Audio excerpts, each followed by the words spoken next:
In this video, we'll learn about the eczema itch. As anyone suffering from eczema knows, the constant and unabated itching is the most difficult to endure. While the dry patches may appear unsightly, the itching can become unbearable. To conquer the itch, it's important to know what happens to the skin during an eczema flare-up. It's a fact that everyone with eczema suffers from incessant itching. There is no eczema without itching. In extreme cases, the agony can persist all day and all night with little or no relief. Of course, scratching always leads to more itching. The itch begins when nerve fibers located in the top epidermis are triggered. The triggers can be dry skin, allergies, or emotional stress. When triggered by drying skin, the nerves become alarmed and send an itch message to the brain. The brain is always ready and eager to respond to a cry for help. When it receives the itch message, it immediately sends an order to scratch. This is done on a subconscious level. Since you actually never consciously told yourself to scratch, telling yourself to stop scratching doesn't work. The epidermis, or the skin's top layer, is constantly changing. New skin cells are always being produced.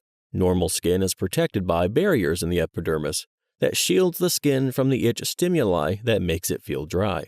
Or, put another way, these barriers help the skin retain natural moisture. Skin suffering from eczema lacks that protection. The skin is unable to hold moisture and becomes drier faster. This causes skin cells to shrink and let irritants into the body.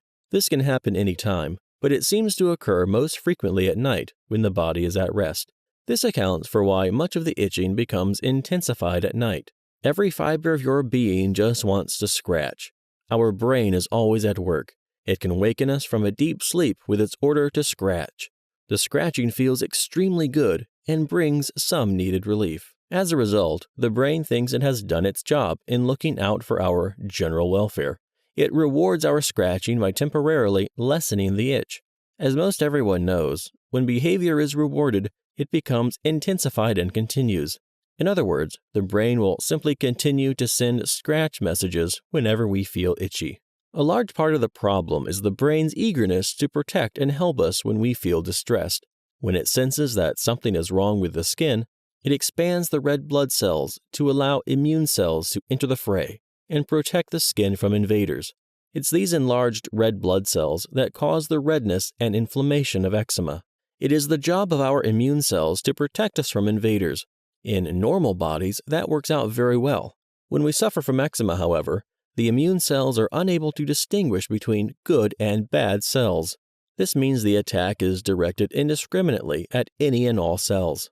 Good cells become damaged in the process, which weakens our immune system. When the skin is being attacked, the itching spirals out of control, and its defense mechanisms are being destroyed from within. The itch-scratch cycle becomes automatized. It's a learned behavior to familiar stimuli. Even infants suffering from eczema will respond automatically by scratching. Telling anyone with eczema to just stop scratching is useless. The brain, with all of its complexities, is transmitting different orders. We have seen how the brain, in an attempt to be helpful, will exacerbate the itch-scratch cycle.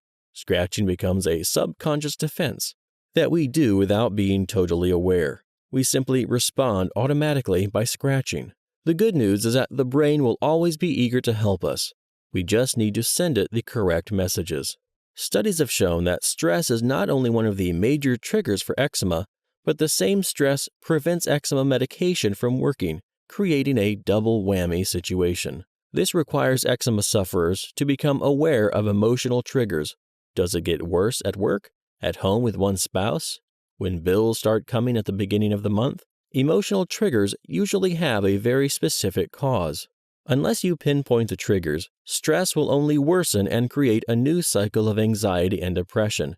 Anxiety will lead to even greater anxiety. A recent survey has found that more than 30% of people suffering from anxiety and depression also suffer from eczema. It's good to know that your emotions can be controlled, thereby putting you in charge of your eczema healing process. When we experience stress, we enter a fight or flight state of mind.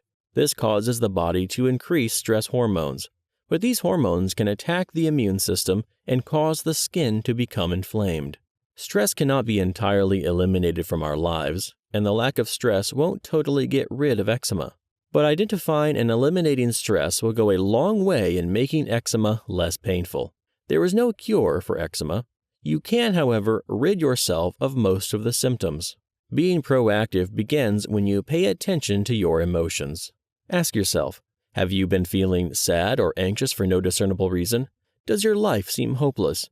Do you have less energy than you used to? Have you lost interest in activities you used to enjoy? If you've ever blushed, you know how strong the mind-skin connection is. The following chapter will take a close look at how we can control the symptoms of eczema with a few changes in our lifestyle.